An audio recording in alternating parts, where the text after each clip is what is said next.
All right, so this is the first time I'm doing this. So I want to make a new wallpaper for my desktop here, and so I want you guys just to see my process when it comes to designing stuff. So I'm just going to make a simple wallpaper, but I don't entirely know where I'm going to go with this. Besides, I'm going to displace a plane, and I want to have some very interesting things. So the idea is to sort of make something you would see on like the display screen of a computer or an iPhone. So we're gonna go with something really cool and aesthetically pleasing. So I'm just gonna subdivide this by 100. And yeah, so let's go ahead and make a very aesthetically pleasing, simple, pretty wallpaper for my computer. And you guys are gonna just see how I work with my workflow with not really entirely knowing where I'm gonna go with this. So let's take this and give it a cloud, wherever clouds are. And kind of like this. I kind of want it to be downward like that. That's where my camera is going to be. But let's actually, just like this, bring up the strength maybe. Yeah. So now I want to set up my camera here. So I want it to be very sort of interesting on the view, so that's why I'm sort of flipping this guy this way, because it's sort of a view you don't always see. So get my camera, snap it to view, and then start moving this plane around. Can we make it orthographic? Let's see what happens when I do that. Okay, yeah, we can. Cool, that'll make it sort of confusing, which is the idea. Not confusing, but super intriguing. I don't want to. You don't ever want to like confuse the viewer unless the idea of the art piece is to be pretty confusing, which is not what I'm doing here. Let's play with this till I get a view that I want. Okay, let's just start shading him so I can sort of get a closer idea of what I'm trying to go for. I know I kind of want to make it lines.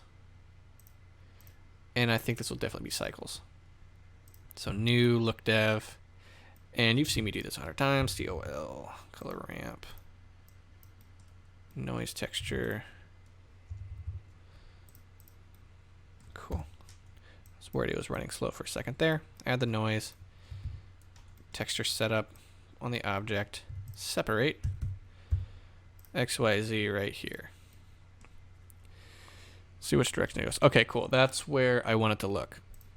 So now that I got these lines, let's go ahead and pick a color palette, because that's what's going to be the next option here. And go to color.adobe.com and let's go ahead and nail a color palette. So let's go to explore, color themes, most popular. Okay, so I want something to be reddish. I want it to sort of cycle through a bunch of colors. So I want some red, blue, and a good amount of contrast within those colors. So I don't want something like that. It's very passive. I want a lot of contrast. So let's just keep looking until we find something that'll be really cool for my desktop. And it's got to be red because I use a HP Omen laptop and the theme is very red. So let's go ahead and let's just type in red up here. Might as well go straight to the point. Cool. Let's just go with this palette and then I'll add in the blue as I want. So let's go ahead and add a bunch of sections here.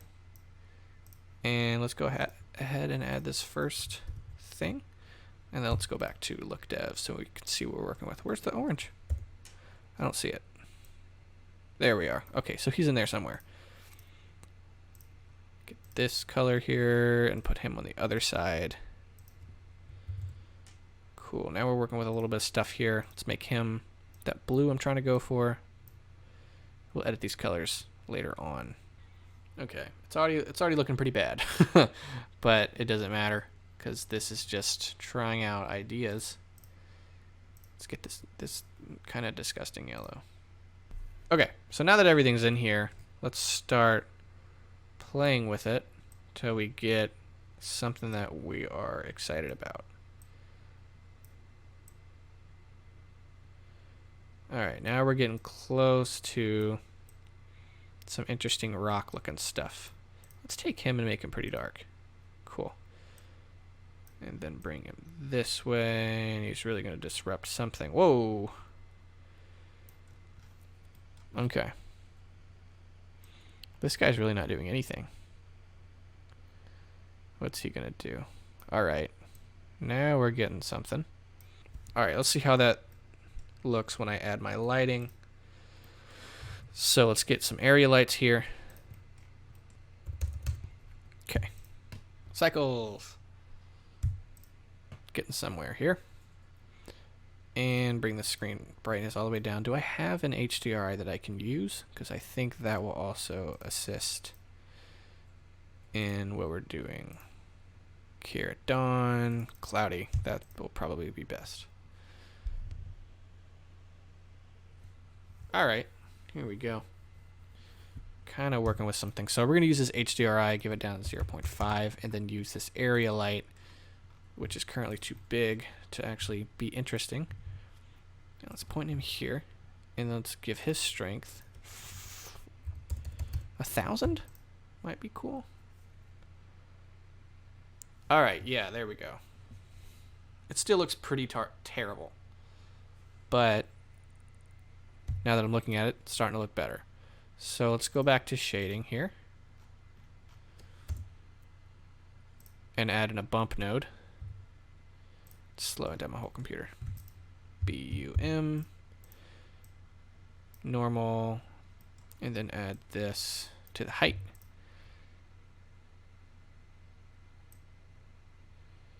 Cool. Now it kind of looks like a rock.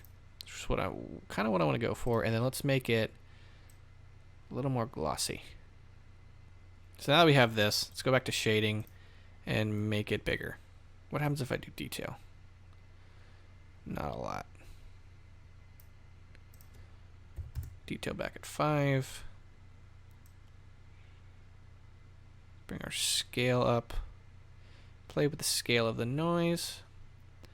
Because right now it's too liney. If that's even a word. But if you guys should know what I'm saying. Let's go back to the cycles render. Alright, now it's starting to look pretty cool. Uh-oh, what was that? Okay. So, right now it's too orange. Let's go back to shading and add some more blue in there. So I'm going to take the hex here on this one. I keep forgetting the shortcut. I get a lot of comments telling me you don't have to actually copy the hex. You press the shortcut, but I read the comment and then I forget it. So I apologize if me not knowing that shortcut is annoying. But I need to go back and read that comment. Well, I got several, so it's not hard to find. So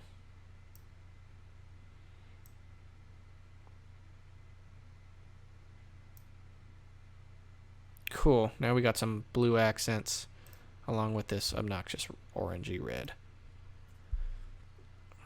Alright, just for experimentation, what I'm going to do is I'm going to get another color ramp. So bring him up. Bring this guy up. Shift D. Bring all these guys this way. And add in a gradient. Gradient texture. Plug him here. Plug this guy into the base color. I want to mix. I want to do some mixing basically. So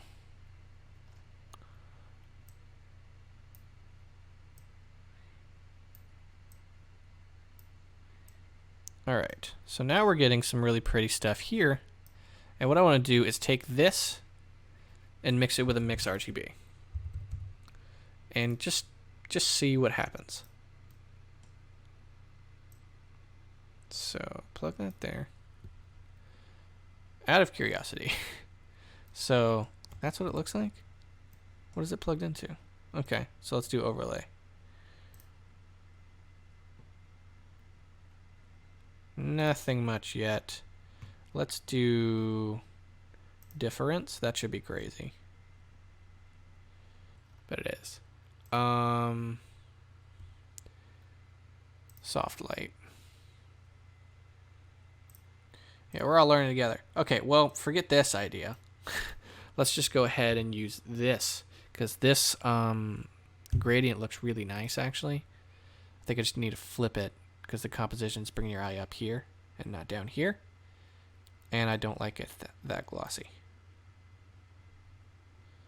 Cool. I think it's starting to look way better. Let's just flip this color ramp. I think all I have to do is flip it.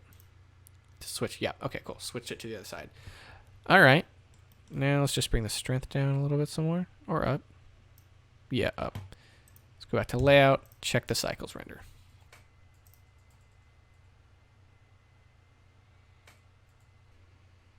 All right, so this is the render. Let's go ahead and just view it in Eevee.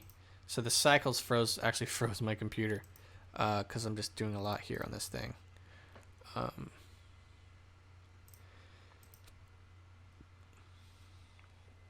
So this is the Eevee render. So you can actually really see those lines here using Eevee. So this is the design. So what I'm going to go ahead and do is give it 300 samples and render this. My only other idea is to add some depth of field. So let's just do that really quick. And bring this f-stop down. Okay. And then bring that focus distance. Let's do it. All right, let's add in an empty here so we can tell it where to actually focus, because my computer's being slow, unfortunately. So I want it to be focused in this general area. So right there. Then go back to the camera, focus object, empty. And let's check out the render in Eevee. And there we go. And then I will show you guys the render at the end, because it's going to take a little bit to render. I'll probably send it to my farm. And then, yeah, I'll check back.